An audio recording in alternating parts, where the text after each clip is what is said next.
Your face is not your face, is not your face. Around the curling carousel it twists in place to take from you and all the tattered stolen souls whose sense of me is swollen and distended into nothing. Round and round and round it goes, and when it deigns to stop, who you might be you cannot know. So touch and feel the skin atop your skull to test the limits and extremities of where this canvas comes to rest, in robbed identities and peeling names that you would swear were never yours. The music swells through you. The music vomits from you. The music calls a name that through the tears of half-grasped memories seems almost and eternally familiar. So dance. Dance to the beat of the thump of the chase of the still and plastic horse hooves, which cannot break from where they are secured by bolts and glue, an eggshell-thin reality that paints a visage of sense almost enough to tell you that the nausea that swells and pushes at the limits of your mind is incorrect. There's nothing wrong. The world in which the carousel will twirl is not the hollow hell you fear, it is the world. Just the world. A world where if you'd wish to have a name, it must be stolen, carved and pulled full bloody from the frame of others who would wish in vain to hold their selfness close. You want a face? Take it. There are so many here, and those who cannot hold them, well, whoever chose to give them such a gift must take the blame, knowing they could never keep it in a world of so much thieving strangeness. And soon enough they will forget they ever even had one, rest assured. It's best to step the dance and keep your face secured as much as you are able. Just keep running. Your feet, or are they just the shoes with emptiness within, will pound upon the creaking wood of carousel top, or perhaps the only ground there's ever been, so struggle not to look behind, though can you trust your eyes to tell you quite what it might be that dogs your steps, and see the poor procession of those gory, faceless wretches who have lost possession now of all their treasured once identities to those who are now them? Like you.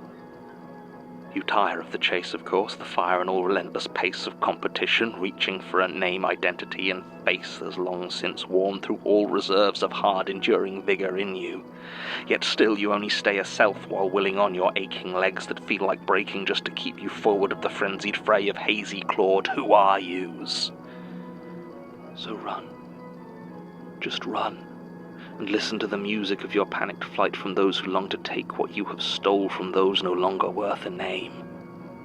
Ever onwards forward on the curling path of merry-go-round that's twisted wound and spinning in its harrowing sound of organ-piping circus tunes that merrily hound the steps of your escape, could you turn a thought and burn your lead on your pursuers, an angle change, a charge now perpendicular to your intended line of best retreat, and stake it all on one last hope, your bruised feet pounding to the edge, the boundary? Don't stop the ride, but you still want to get off. But no, for all the dreams of bounding, leaping off into the great unknown, you see the ring of broken, mewling wretches who have shown the sting that comes with such rejection of the truth, so seldom spoken, yet inside you all, that there is no way off the merry-go-round.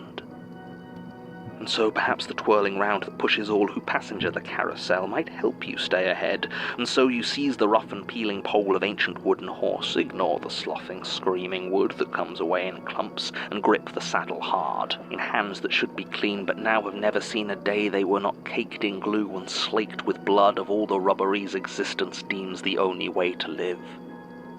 Ride away. Just ride away. Up it goes. Down it comes.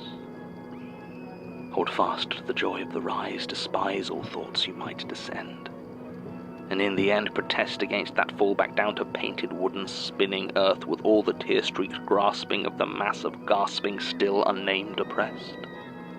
Cry to the horse, go higher, faster, offer painted apples that you think perhaps it might desire, but the frozen face is still the same, the simple cast of equine terror, framed and caught in wood and plastic bulging eyes of fear. Its pace remaining as it ever was, it does not care for coming pains as you are torn. Doesn't it know who you are? No. And soon, neither will you. Although to call it all is lost is more dramatic, yes, than has been earned, for those upon this carousel who have not been you already, perhaps they know without a memory how good it is to have a face and name. It's not the same as what you had when first you climbed the brightly painted stairs, but not the worst who you have been. And as the horse drops through the air into the crowd of eager waiting thieves, you are unbowed and yes, afraid, but still the music plays and turns the world upon its gaudy axis. You will be someone again someday. The hands and fingers reach and breach the gentle veiled complacency and respite that had just been yours upon your mount's ascent, and now the wood is bent and bowed as faceless things who long to be a who pull splinters from the rot of screaming saddle and of rider. You, who feels the mask of sharp and hard identity begin its gentle fracture into jagged shards of names that you once were. "I'm still Hannah," you try to scream, but are you? No. Perhaps there's some Veronica as fragments there, or Julian, or Anya, but no. You feel the last of names and who you might have been be torn away and borne towards new bodies. New pages blank, determined to be people. The rotten, ragged rush of fetid fingernails that dig and push and reach around the edges of your face until they scrape against the bone in such a rough, scratched tone that rocks and echoes through the space that was your mind, and when they peel it from you, like the skin of an orange, the skin of an apple, the skin of a pig, the skin of a child, the skin of a you, then comes the briefest flash that surely now it's done so much, perhaps the pain will be somewhat lessened. There's no way it could hurt as much as you remember, but it does.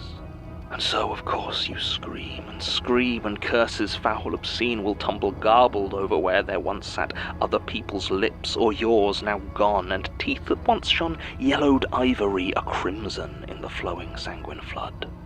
And as you lie in agonies and fading dreams of personhood, of knowing who you were and what that might have meant, you hear the bitter whisper of recriminating seekers who have found the treasure of their eager dreams, but see, it seems there's not enough for all.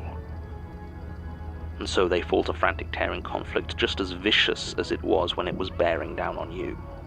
You lie there in the fugue of vivid pain and feel that gentle rain from violence overhead, as some fall dead, or close as this place lets you lie, for truly thus to die would be too eager an escape.